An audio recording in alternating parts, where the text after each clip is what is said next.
ఓకేనా? మీడియా మిత్రులకు నమస్కారం. నిన్న పాలమూరు జిల్లాలో జరిగిన రైతు పండగ వేలాది మంది రైతులు హాజరై సంవత్సర కాంగ్రెస్ పార్టీ పరిపాలన, ప్రజల కోసం ప్రభుత్వం తీసుకున్న నిర్ణయాలను అభినందిస్తూ వారిచ్చిన ఆశీర్వాదము మా ప్రభుత్వానికి ఒక గొప్ప శక్తిగా, భవిష్యత్తులో ప్రభుత్వాన్ని ముందుకు నడపడానికి అవసరమైన ఇంధనం మాకు వచ్చినట్టుగా మేము భావించి, ఏ జిల్లా అయితే నిండు మనసుతో ఈ ప్రభుత్వాన్ని ఆశీర్వదించిందో సంవత్సరం తర్వాత కూడా అంతే ఉత్సాహంతో ఈ రైతు పండుగలో పాల్గొన్న రైతాంగాన్ని మొత్తానికి, అదేవిధంగా రాష్ట్రంలో దాదాపుగా 568 రైతు వేదికలలో లక్షలాది మంది రైతులు ప్రత్యక్షంగా ఈ రైతు పండుగలో పాల్గొన్నందుకు వారందరికీ మనస్ఫూర్తిగా కృతజ్ఞతలు. వారి ఆశీర్వాదము, వారి సంపూర్ణ మద్దతుతో ఈ ప్రభుత్వం ఇంకా 9 సంవత్సరాలు ఎన్నో విజయాలను సాధిస్తుందని నాకు సంపూర్ణమైన విశ్వాసం కలిగింది. మీడియా మిత్రులు కూడా నిన్నటి కార్యక్రమాన్ని ప్రజలకు చేరవేయడం ద్వారా ఒక మంచి కార్యక్రమం చేపట్టినందుకు వారిని కూడా అభినందిస్తున్నా. ముఖ్యంగా కొన్ని వాస్తవాలను మనం చర్చించుకొని ఈ వాస్తవాల ప్రాతిపదికన భవిష్యత్ కార్యాచరణ నిర్ణయించుకుంటే రాష్ట్ర రైతాంగానికి, మహిళా లోకానికి, విద్యార్థులకు ఒక మంచి పరిపాలనను అందించడానికి ఈ ప్రభుత్వానికి సాధ్యమవుతుంది. ముఖ్యంగా జూన్ 2, 2014 తెలంగాణ రాష్ట్రం ఏర్పడే నాటికి ఆనాటి యూపీఏ 1, యూపీఏ 2 కాంగ్రెస్ పార్టీ అధికారంలో ఉండి అటు రాష్ట్రంలో కేంద్రంలో 16,000 కోట్ల రూపాయల మిగులు బడ్జెట్తో 69,000 కోట్ల రూపాయల అప్పులతో ఈ రాష్ట్రాన్ని చంద్రశేఖరరావు గారికి కాంగ్రెస్ పార్టీ అందించడం జరిగింది. సరిగ్గా 10 సంవత్సరాలు పూర్తి చేసుకొని మళ్ళీ చంద్రశేఖరరావు గారి నుంచి కాంగ్రెస్ పార్టీ అధికారాన్ని చేపట్టే నాటికి 7 లక్షల కోట్ల రూపాయల అప్పు, ప్రతి నెల 6,500 కోట్ల రూపాయలు ఆయన గారు చేసిన అప్పుకు అసలు మిత్తి చెల్లించే పరిస్థితిలో ఇందిరమ్మ రాజ్యము, ప్రజాప్రభుత్వం ఏర్పడ్డది. వాస్తవంగా 7 లక్షల కోట్ల రూపాయల అప్పు ఉందన్న సంగతి ఆ 10 సంవత్సరాలలో ఏ సందర్భంలో కూడా ఆర్థిక నిపుణులు కానీ, రాజకీయ విశ్లేషకులు కానీ, గత ప్రభుత్వంలో బాధ్యత వహించిన చంద్రశేఖరరావు గారు కావచ్చు, హరీష్ రావు గారు కావచ్చు, లేదా ప్రభుత్వంలో ఆర్థిక మంత్రిగా పనిచేసిన ఈటల రాజేందర్ గారు కావచ్చు, ప్రజలకు ఏ రోజు వాస్తవాలను తెలుసుకునే అవకాశం కానీ, వివరించే ప్రయత్నం కానీ జరగలేదు. మేమందరం వివిధ మార్గాల ద్వారా సేకరించిన సమాచారము ప్రభుత్వాన్ని శాసనసభలో కానీ వెలుపల కానీ నిలదీసినప్పుడు ప్రతిపక్షాలు అబద్ధాలు చెప్తున్నాయి. ఈ రాష్ట్ర ప్రజల మీద మేము అప్పుల భారాన్ని మోపలేదు, అద్భుతమైన పరిపాలనను మేము అందిస్తూ ఉన్నాం, తెలంగాణను బంగారు తెలంగాణగా మేము మార్చినామని చెప్పి ఆనాటి ప్రభుత్వం సందర్భం వచ్చినప్పుడల్లా ప్రతిదాడి చేస్తూ పోయింది. సరే, ఏది ఏమైనా డిసెంబర్ 7, 2023 నాడు మేము అధికారం చేపట్టిన రోజుకి, అధికారం చేపట్టినెంబడే డిసెంబర్ 9, 2023 నాడు శాసనసభ సమావేశాలు ఏర్పాటు చేసి మేము వైట్ పేపర్ రిలీజ్ చేయడం జరిగింది. ఆస్తుల విషయంలో, అప్పుల విషయంలో, విద్యుత్ విషయంలో, సాగునీటి ప్రాజెక్టుల విషయంలో ప్రధానంగా అధికారంలోకి వచ్చినెంబడే వాస్తవ పరిస్థితులను ప్రజలకు వివరించడం ద్వారా వాస్తవ పరిస్థితులను అంచనా వేసుకొని ప్రభుత్వాన్ని నడపాలన్న ఆలోచనతోని వివరించినాం. ఆ వివరాల ప్రకారము 7 లక్షల కోట్ల రూపాయలు తెలంగాణ రాష్ట్రం మీద అప్పులను చంద్రశేఖరరావు గారు మోపినరు. వారు తెచ్చిన అప్పులకు అసలు మిత్తి ప్రతి నెల 6,500 కోట్ల రూపాయలు ఇప్పుడు మేము కడుతున్నాం. ఆ లెక్కన ఏ రకంగా రాష్ట్ర ఆర్థిక పరిస్థితి దిగజారిందో, క్షీణించిందో ప్రజలందరూ అర్థం చేసుకోవాలి. ఉమ్మడి రాష్ట్రం నుంచి వచ్చిన అప్పుల ప్రకారము సంవత్సరానికి 6,500 కోట్ల రూపాయలు అసలు మిత్తి గట్టే పరిస్థితి నుంచి చంద్రశేఖరరావు గారు దిగిపోయే సమయానికి ప్రతి నెల 6,500 కోట్ల రూపాయలు అసలు మిత్తి గట్టే పరిస్థితి వచ్చింది. అయినా అధైర్యపడకుండా ఇచ్చిన గ్యారంటీలను అమలు చేస్తూ, అందులో ప్రధానంగా రైతు సంక్షేమం అనేది, రైతును రాజును చేయడమే లక్ష్యంగా పండిత్ జవహర్లాల్ నెహ్రూ గారి నుంచి మొదలు పెడితే డాక్టర్ వైఎస్ రాజశేఖర రెడ్డి గారు ఉమ్మడి రాష్ట్రంలో ముఖ్యమంత్రిగా బాధ్యత చేపట్టి ఇచ్చిన ఉచిత కరెంటు వరకు రైతులే మా ఎజెండా, రైతుల తలరాత రాజ్యం చేపట్టే వాళ్ళు మారుస్తారని కాదు, రాజ్యంని చేపట్టే వాళ్ళ తలరాతనే రైతులు మారుస్తారని నమ్మిన మేము రైతులకు సాగునీటి ప్రాజెక్టులు కావచ్చు, హరిత విప్లవం కావచ్చు, అదేవిధంగా ఉచిత విద్యుత్తు కావచ్చు, సబ్సిడీలో ఎరువులు కావచ్చు, కనీసం మద్దతు ధర పండించిన పంటకు కావచ్చు, ఈ విధంగా చెప్పుకుంటూ వెళ్తే ఏది చేసినా కూడా ఆహార భద్రత చట్టం కావచ్చు, ఉపాధి హామీ పథకం కావచ్చు, ఇవన్నీ కూడా రైతు కూలీలను దృష్టిలో పెట్టుకొని చట్టబద్ధత కల్పించి రైతులను ఆదుకునే ప్రయత్నము నెహ్రూ గారి నుంచి మొదలు పెడితే రాజశేఖర రెడ్డి వరకు ఇది కాంగ్రెస్ పార్టీ చేపట్టిన గొప్ప సమూలమైన మార్పులు. ఈ సమూలమైన మార్పులతో రైతుల జీవితాలలో సంపూర్ణమైన వెలుగులు వచ్చినాయంటే రాలేదు. అకాల వర్షాలు కావచ్చు, కరువులు కావచ్చు, పాలకుల మధ్యలో వచ్చిన పాలకుల నిర్లక్ష్యం కావచ్చు, రైతులు చాలా కష్టాలలో కన్నీళ్ళలో ఉన్నారని కాంగ్రెస్ పార్టీ ఎప్పుడు నమ్మి మొదటి ప్రాధాన్యత కింద కాంగ్రెస్ పార్టీ అధికారంలోకి వచ్చిన ఎంబడే వానాకాలం రైతు బంధును చంద్రశేఖరరావు గారు ఎగగొడితే మేము అధికారంలోకి వచ్చిన ఎంబడే చంద్రశేఖరరావు గారు ఎగ్గొట్టిన రైతు బంధును జనవరి నుంచి మొదలుపెట్టి మార్చి లోపలనే 7,625 కోట్ల రూపాయలు మొదటి విడత కాంగ్రెస్ అధికారంలో రాగానే రైతు బంధు పథకాన్ని మేము అమలు చేసినాము. నేను మళ్ళొకసారి చెప్తున్నా, 2023 వానాకాలంలో రైతులకు రావాల్సిన రైతు బంధును చంద్రశేఖరరావు గారు ఎగ్గొట్టడం వలన మేము అధికారంలోకి వచ్చినంబడే రైతుల యొక్క కష్టాలు తీరవడం కోసము 7,625 కోట్ల రూపాయల రైతు బంధు గతంలో బకాయి పెట్టిన వాటిని మా ప్రభుత్వం చెల్లించింది మొదటి విడతగా. ఆ తర్వాత రైతు రుణమాఫీ ఎన్నికల్లో ఇచ్చిన మాట, పార్లమెంట్ ఎన్నికల సందర్భంగా జరిగిన సవాళ్ళు, వీటి నేపథ్యంలో రైతులకు ఇచ్చిన మాట ప్రకారము 2 లక్షల రూపాయల రైతు రుణమాఫీ 15 ఆగస్టు లోపల చేస్తామన్న మాట నిలబెట్టుకోవడానికి 25 రోజుల్లోనే దాదాపుగా 17,869 కోట్ల రూపాయలు 3 విడతలుగా 21 లక్షల మంది 18 లక్షల మంది 22,22,067 మంది రైతులకు 17,869 కోట్ల రూపాయలు 15 ఆగస్టు నాటికి మేము మాఫీ చేయడం జరిగింది.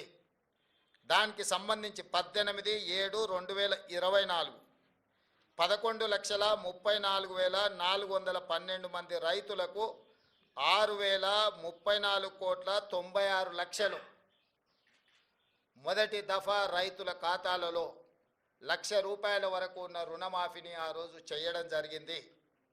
ఫేజ్ 2లో 30/7/2024 నాడు 6,40,823 మంది రైతులకు 6,190 కోట్ల రూపాయలు, 1,50,000 వరకు రుణమాఫీ ఉన్న వాళ్లకు, రుణాలు ఉన్న వాళ్లకు ఖాతాలో రెండో విడత వేయడం జరిగింది. మూడవ విడత 15 ఆగస్టు 2024 నాడు 4,46,832 మంది రైతు కుటుంబాలకు 5,644 కోట్ల 25 లక్షలు.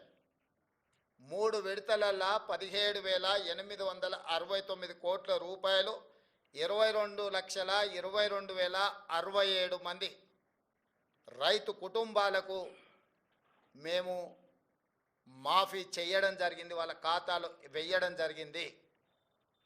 నిన్న 30/11/2024 నాడు 2,747 కోట్ల రూపాయలు మహబూబ్ నగర్ జిల్లాలో చివరి విడతగా, 4వ విడతగా గతంలో సాంకేతిక లోపాలతోటో లేదా రేషన్ కార్డుల విషయంలో కొంత గందరగోళం ఉండడమో లేదా బ్యాంకులు వివరాలు అందించడంలో కొంత తాత్సారం చేయడమో రకరకాల కారణాల చేత 3,13,897 రైతు కుటుంబాలకు 2,747 కోట్ల 67 లక్షలు నిన్న వాళ్ళ ఖాతాలో వేయడం జరిగింది.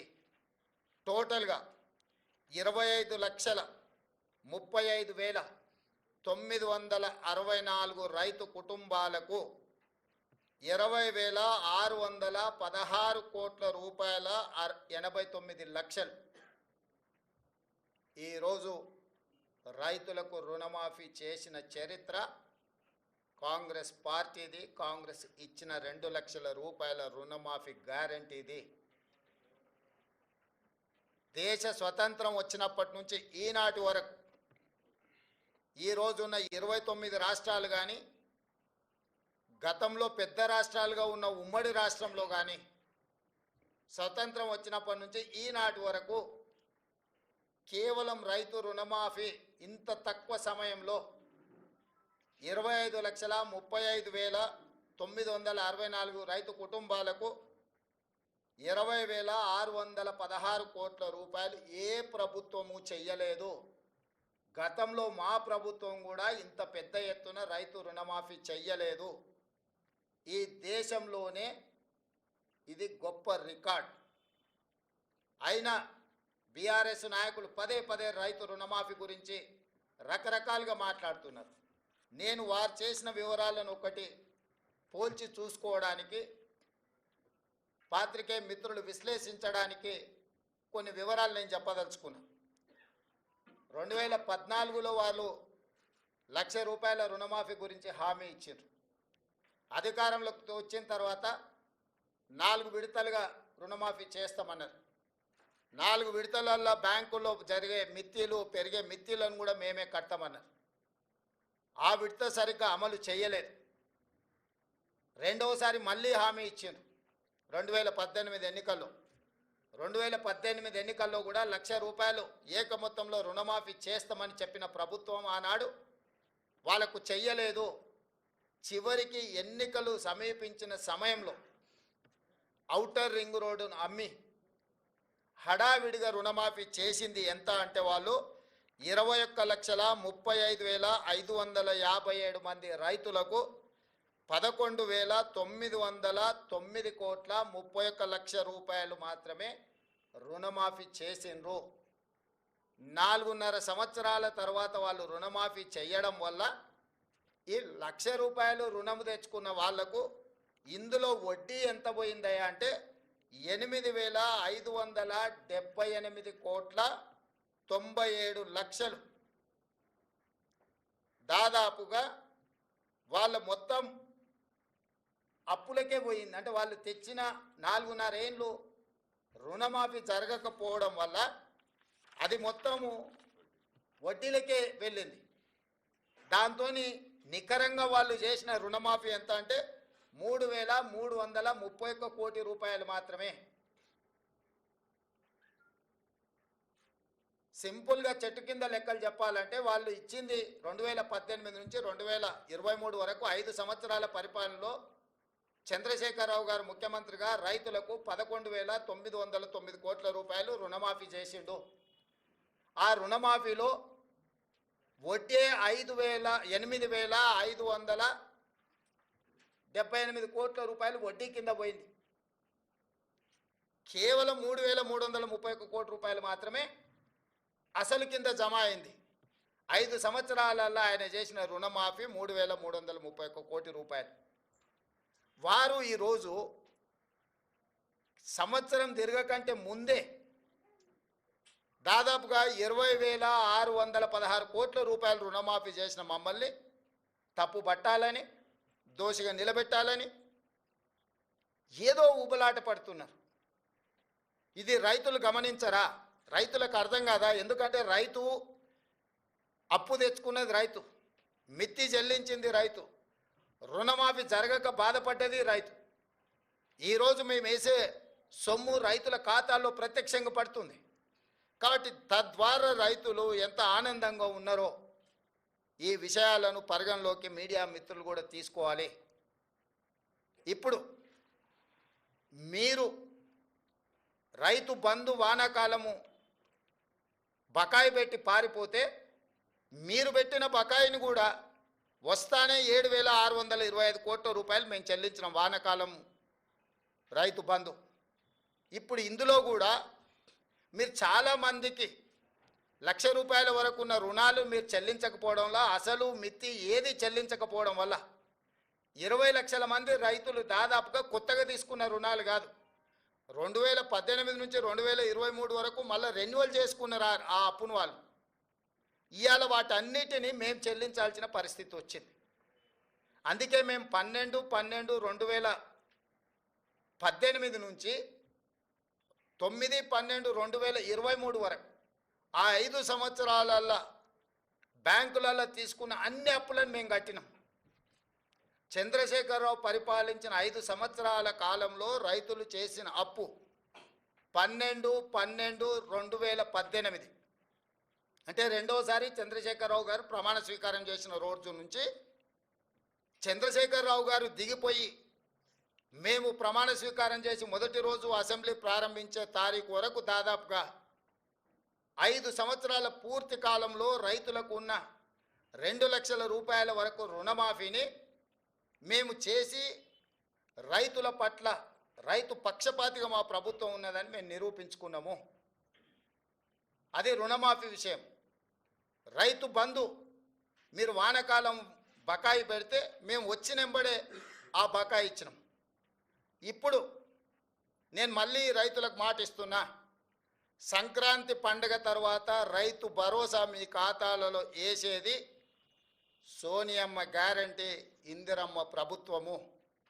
ఏ రైతులు ఎలాంటి మారీచులు సుబాహులు వచ్చి మీకు అబద్ధాలు చెప్పి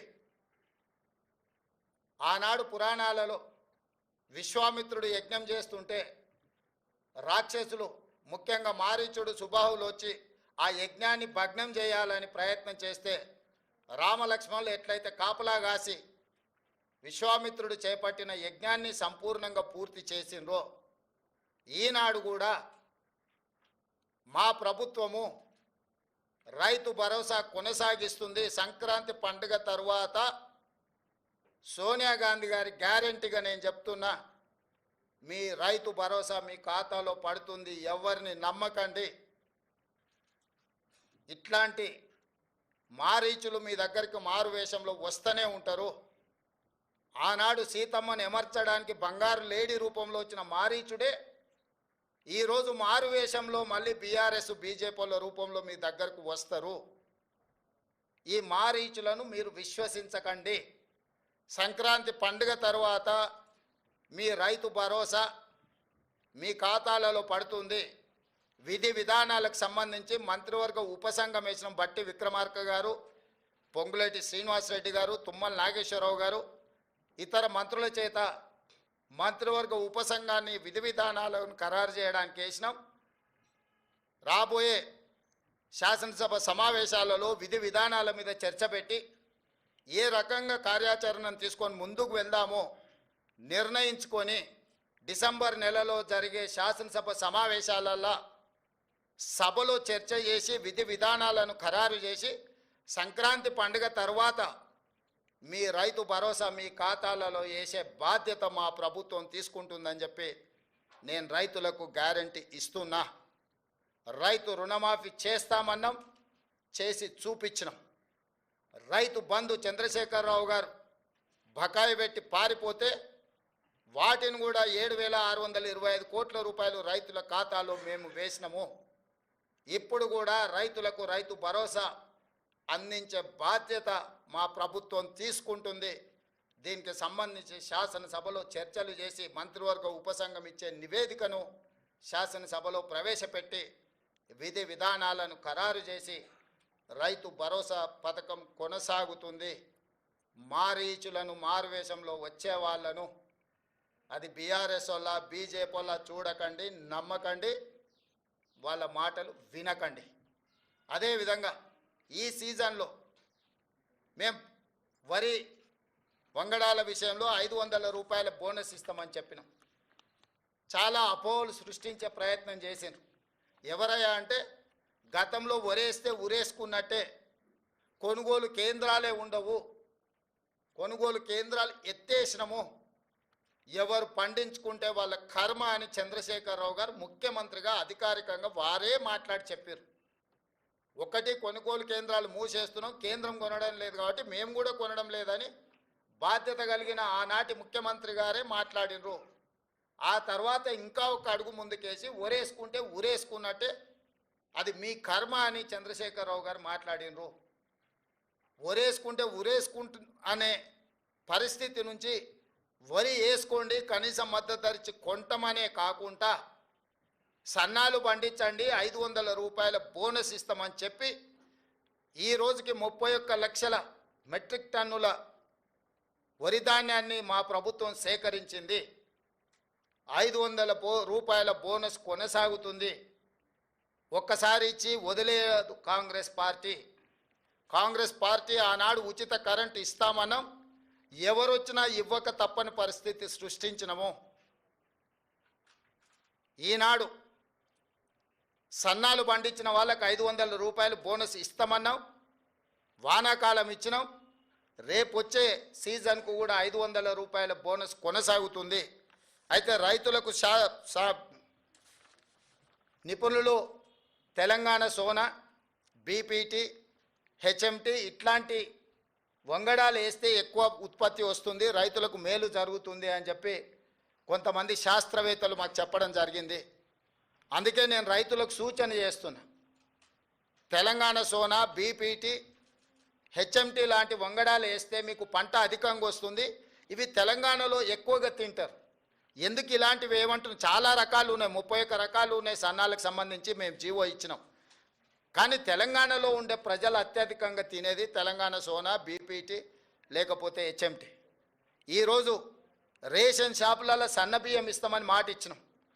మన తెలంగాణ రైతులు తెలంగాణ భూముల్లో పండించిన వడ్లు కొని వాటిని బియ్యంగా మార్చి పేదలకు రేషన్ షాపులో అవే బియ్యం ఇవ్వాలనుకుంటున్నాము.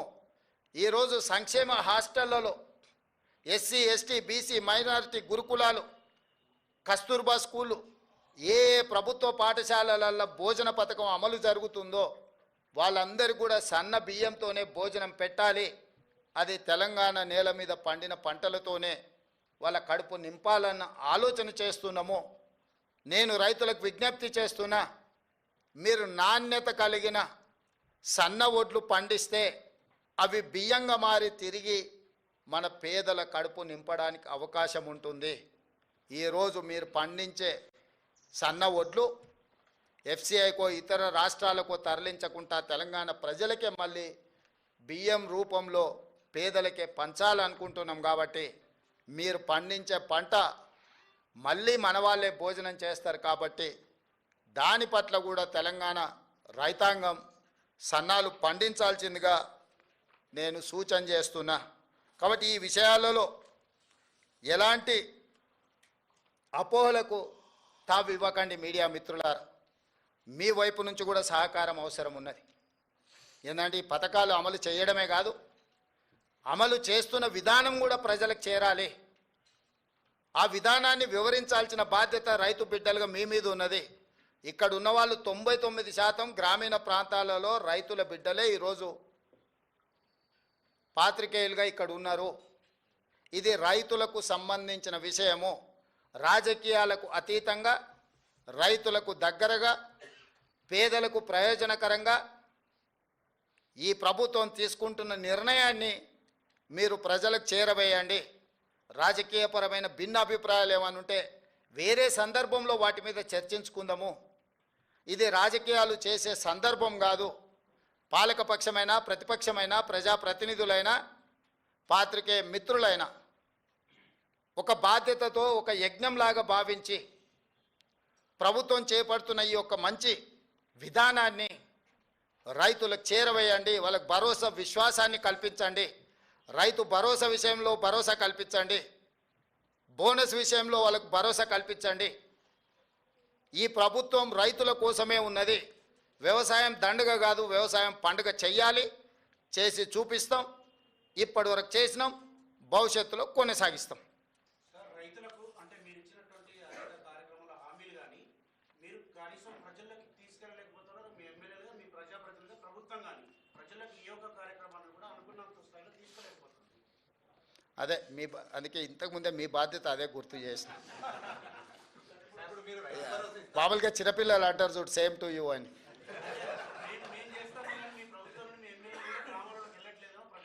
అందుకే అడుగుతున్న మిత్రమా, వాళ్ళు చేసే ప్రయత్నం వాళ్ళు చేస్తారు. ఇప్పుడే కాళ్ళు చేతులు కూడా తీసుకుంటుర్రు. ఎన్నికల సందర్భంగా అయిన గాయాలు మేము మంచి చేస్తే ఆటోమేటిక్గా మీరు చేరవేస్తారనే నమ్మకము, ఇవన్నీ కొంచెం రకరకాల ఇబ్బందులను తెచ్చిపెట్టినాయి.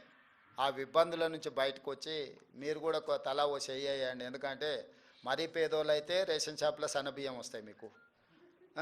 మీకు పొలాలు ఉన్న వాళ్ళు అయితే బోనస్ వస్తుంది. మీరు ఒకవేళ కౌలు రైతులు అయితే 500 రూపాయలు బోనస్ వస్తుంది. రైతు భరోసా వస్తుంది. సో ఇవన్నీ కూడా మనందరికీ ప్రయోజనం చేకూర్చే పథకాలు కాబట్టి మనందరం కూడా బాధ్యతతో ముందుకెళ్దాం. ఇవాళ ఒకరు చేసిండ్రు ఒకరు చేయలేదని మనం ఒకరి మీద ఒకరు ఆరోపణలు చేసుకునే కంటే మనందరం కలిసి ఈ విషయాలను అన్నిటినీ రైతులకు చేరవేస్తే బాగుంటుంది అనేది నా ఆలోచన.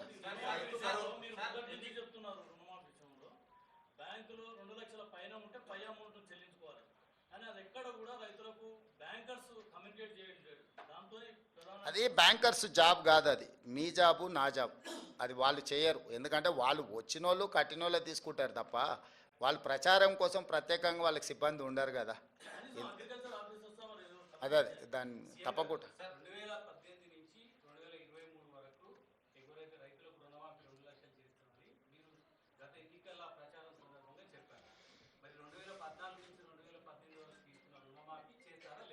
లేదు, స్పష్టంగా చెప్పినాం కదా. కట్ ఆఫ్ డేట్ కూడా ఇచ్చినాం. మీకు ఎలాంటి అనుమానాలు అక్కర్లేదు. 12/12/2018 తర్వాత 9/12/2023 కంటే ముందు ఈ 5 సంవత్సరాల కాలంలో ఉన్న రుణాలను మా ప్రభుత్వము 2 లక్షల రూపాయల వరకు మాఫీ చేస్తామని మేము స్పష్టంగా చెప్పినాము. దాని మీదనే జీవో ఇచ్చినాం. ఇచ్చిన జీవోకు చెప్పిన మాటకు ప్రభుత్వం కట్టుబడి ఉంది.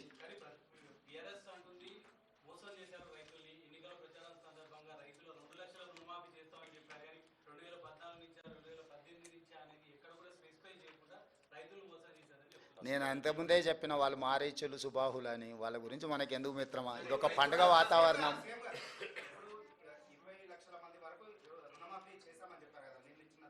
25 లక్షలు. మళ్ళీ సరిగ్గా నెంబర్ చెప్పాలంటే మళ్ళీసారి చెప్తా. 25,35,964 మందికి చేసినాం. 2 లక్షల వరకు 100% కంప్లీట్ అయిపోయింది. 2 లక్షల రూపాయల వరకు బ్యాంకుల్లో 12/12/2018 నుంచి 9/12/2023 మధ్యకాలంలో 2 లక్షల రూపాయల రుణమాఫీ తీసుకున్న వాళ్ళు సంపూర్ణంగా పూర్తి అయిపోయినరు. మా దగ్గర ఉన్న సమాచారం ప్రకారం 100% రుణమాఫీ చేసినాము. ఏదైనా బ్యాంకు ఒకటి అరా ఎక్కడైనా ఎవరిదైనా ఒకవేళ రాకపోతే ఇంకేదైనా కారణం చేత ఏదైనా కారణం చేత ఏదైనా ఒకటి అరా ఎక్కడైనా ఉంటే ఉండొచ్చు. అంటే హ్యూమన్ ఎర్రర్ ఉంటుంది. 100% అని చెప్పడానికంటే హ్యూమన్ ఎర్రర్ ఏదైనా ఉంటే ఉండొచ్చు. ఇంతవరకు నా దృష్టికి రాలే. ఏదైనా ఉన్నది ప్రభుత్వం దృష్టికి వస్తే ప్రభుత్వానికి బేసిజాలు లేవు. మొదట ఇచ్చిన 22,22,067 మంది తర్వాత ఈ 3,13,000 మంది వాళ్ళు సవరించుకొని వివరాలు తీసుకొస్తే ఎంబడే ప్రభుత్వం మళ్ళీ స్పందించి ఇచ్చింది. 15 ఆగస్టు రోజు వరకు బ్యాంకులు ఇచ్చిన సమాచారం మా దగ్గర అంతనే ఉంది, 2 లక్షలు. ఆ తర్వాత వివిధ సందర్భాలలో మీరైనా అధికారులైనా ఇంకొకరైనా లేకపోతే ఎవరికైతే రుణమాఫీ జరగలేదో వాళ్ళు ప్రభుత్వం దృష్టికి తెస్తే ప్రభుత్వం మిగతాయి కూడా నిన్న విడుదల చేసింది.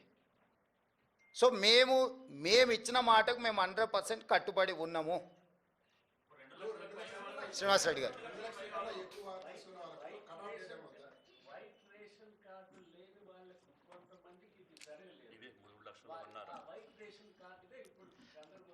లేదు ఇప్పుడు మాఫీ చేసిన దాంట్లో కార్డు లేని వాళ్ళని కూడా తీసుకొనే ఇచ్చినాం.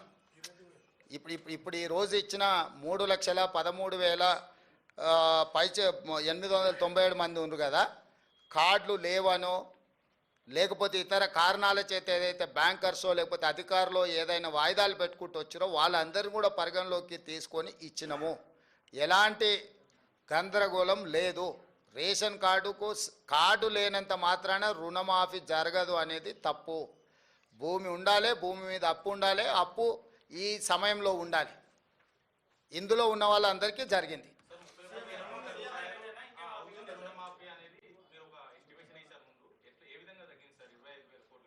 ఇప్పుడు 31,000 కోట్లకు ప్రాథమికంగా బ్యాంకర్సు మాకు అంచనాలు పంపించారు. ఎందుకు పంపించారు అంటే వాళ్ళు 2014 నుంచి 18 వరకు చంద్రశేఖరరావు ఎగగొట్టిన బకాయిలు కూడా ఉన్నాయి కదా, ఒకటేసారి గవర్నమెంట్ కడితే అన్నీ తీసేసుకోవచ్చు అని కొందరు వివరాలు ఇచ్చారు. నీకు అర్థమైంది కదా. మేము బ్యాంక్ రుణమాఫీ రైతులకు చేస్తున్నామని కట్ ఆఫ్ డేట్ వాళ్ళకి తెలియదు కదా. మీ దగ్గర ఎవరెవరు ఖాతాలు ఉన్నాయో ఎన్ని బాకీలు ఉన్నాయో చెప్పండి అనగానే బ్యాంక్ వాళ్ళు ఇవే కాదు లాంగ్ టర్మ్ లోన్స్ కూడా అందులో కలిపి రాసి ఇచ్చారు. అంటే లాంగ్ టర్మ్ లోన్ అంటే వ్యవసాయ భూమి పెట్టి పోల్ట్రీ ఫామ్కు తెచ్చుకొని ఉంటారు, లేకపోతే ఇతర వ్యాపారానికి తెచ్చుకొని ఉంటారు. రకరకాల కారణాల చేత లాంగ్ టర్మ్ లోన్లు తెచ్చుకునే కూడా వాళ్ళ బ్యాంకులోనే అన్నిటినీ ప్రాథమిక అంచనాలు పంపించారు. తర్వాత మైన్యూట్ గైడ్ లైన్స్ ఇచ్చి ఈ ఫ్రేమ్లో ఉండి మీరు ఇచ్చే ఏవైతే వివరాలు ఉన్నాయో సంతకం పెట్టి ఇవ్వమని చెప్పినాం బ్యాంకర్స్కి.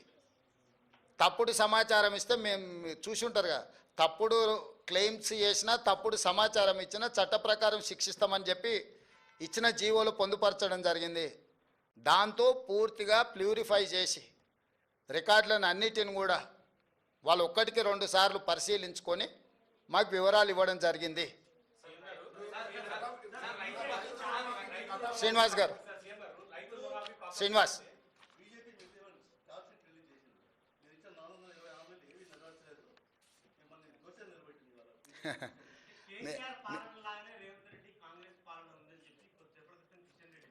నేను అదే కదా.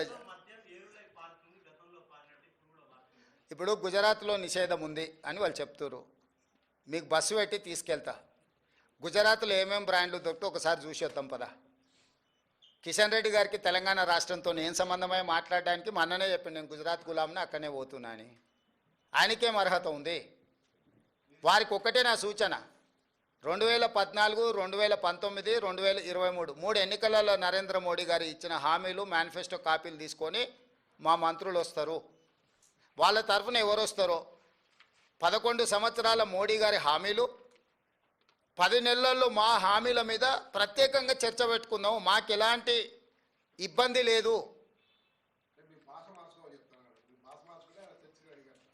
అందుకే నేను మంత్రులను పంపిస్తా అన్నా.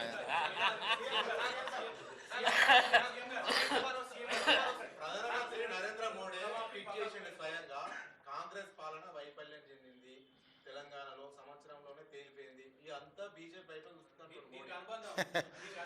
నేనేమంటున్నానంటే ఎవరికైనా వాళ్ళ పిల్లలు కాకి పిల్ల కాకి ముద్ద అని చెప్పారు పెద్దోళ్ళు, అవునా?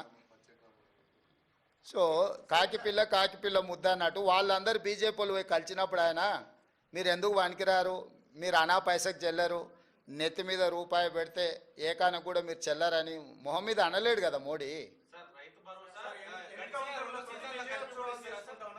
ఏం రాంబాబు, అవన్నీ అసెంబ్లీలో చర్చిస్తామని చెప్పిన సోదరు, ఏం ఆవేశపడకు. కట్ ఆఫ్ డేట్ ఇక్కడ ఆ డేట్లలో ఉన్న వాళ్ళు ఎవరు ఏది ఉంటే ఆ డేటు ఇట్లాగా ఇప్పుడు ఏమున్నాయో టోటల్గా ఇచ్చేసినాం తిరుపాలి. ఎవరైనా నీ దగ్గర ఏమైనా వివరాలు ఉంటే తీసుకొనిరా. ఓ